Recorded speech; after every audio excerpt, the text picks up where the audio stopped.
Local on 2 loves to support our local authors. This writer has a series of books for kids this holiday season. And welcome back, Kathleen Davis. Welcome. Thank you. Yeah. Thanks for having me. Tell us all about your new book. So this is my brand new book. It's called Dean's Magical Mix-Up, and I wrote this book. So my other two picture books are for younger kids, and I wrote this one specifically for that young middle grade, like 1st to 4th grade, sort of, you know, for that next age group that you need books for. Very exciting. So tell us about the premise of the book, because I really like it. Sometimes I feel like Dean. She does. Yeah. Yeah, I think we all do, or all of our children could relate with it. It is about a little boy. It comes from the story of my son, who hates going to school, and he has a really terrible day, as our children often do, because they're, you know, it happens, adults do too, and he ends up stealing the principal's pin at the end of the day, which is why it's called Dean's Magical Mix-Up, the principal's pin, and ends up going to sleep wishing he was an adult, and he wakes up the next day and he is the principal of the whole school. And so he has to make some really tough choices, and it's got, you know, just great lessons about honesty and hard work and determination and just being grateful, just everything that you would want your kids to be reading. What does your son think of the book? Has he read it? You know, my kids are thoroughly unentertained with the fact that they are on the cover of 3 books, and they're just like old news, Mom. Like, this is not important. Yeah. Okay, well, we've got to talk about the illustrations for Dean's Mix-Up. They're absolutely stunning. Who did them? Thank you. Yeah, his name is David Rivero. He is in Argentina. And yeah, I used to be a teacher, and so the illustrations were very important to me, especially for the older kids' books, because a lot of times I feel like the older kids get ripped off, and they still want to look at pictures in books. They still want to be able to read a chapter book that has a full color illustration in it. So I made sure that every chapter has a full color illustration. And I didn't want it too comic-y, but I wanted it to relate to that grade, to that 1st to 4th. I wrote it specifically for 3rd grade. And so it has everything you would want in a book. It has a glossary, it has questions to reflect on, because I know as a teacher, I was always focusing on, you read to your kids. If the #1 way you can help your child become a better reader is to read to them.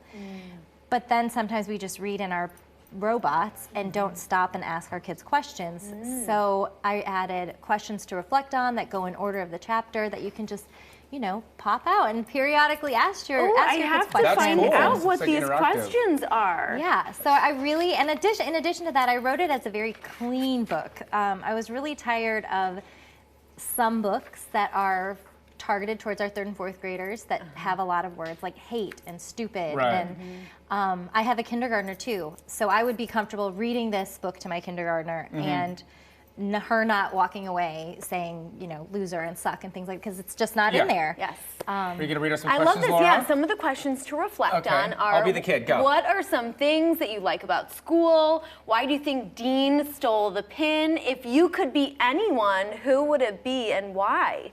I love this. That's neat. Open-ended questions. And so what have you heard back in response to writing this book?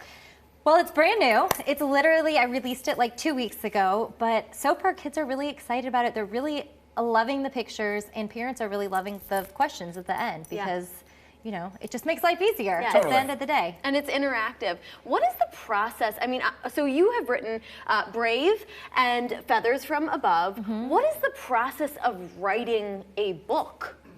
So you start with writing it, obviously, and once it's written, for me, this was the hardest book I've done. They say picture books are just as hard as chapter books. I think that's a big fat lie. This was really hard for me, not necessarily to write, but there were so many rounds of editing that, I mean, I was editing it until I hit print. I could probably read it again, and just making sure that every single word is meaningful and impactful. And so that was really difficult, the editing. And then once that's rolling, you get an illustrator and get moving. I think it's so cool how you went from being a teacher to obviously an author. What drove you to do that, to make that transition?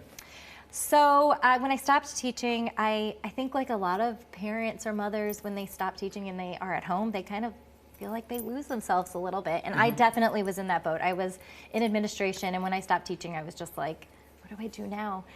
So I started to write about what a terrible parent I was, and started a blog about parenting issues. And then Brave came about because very naturally my son just like was having nighttime fears and wasn't sleeping.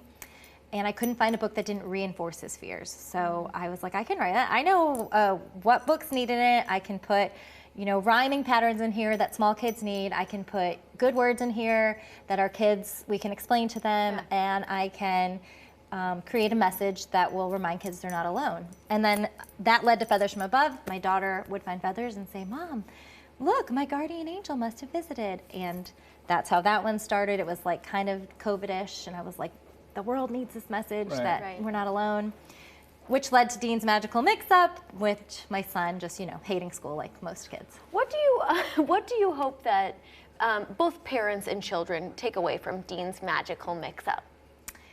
I hope they take away gratitude and just being able to look at our day. The dedication to my book, I think it says something like, to my husband and 3 children, may you always find joy in the ordinary, mundane, and sometimes difficult parts of living. Because this is our life, and life is very hard. Whether you're a child or an adult, every day can be hard. But it can also be really amazing. And it just depends on your perspective. And it depends on what you choose to look at and be grateful for.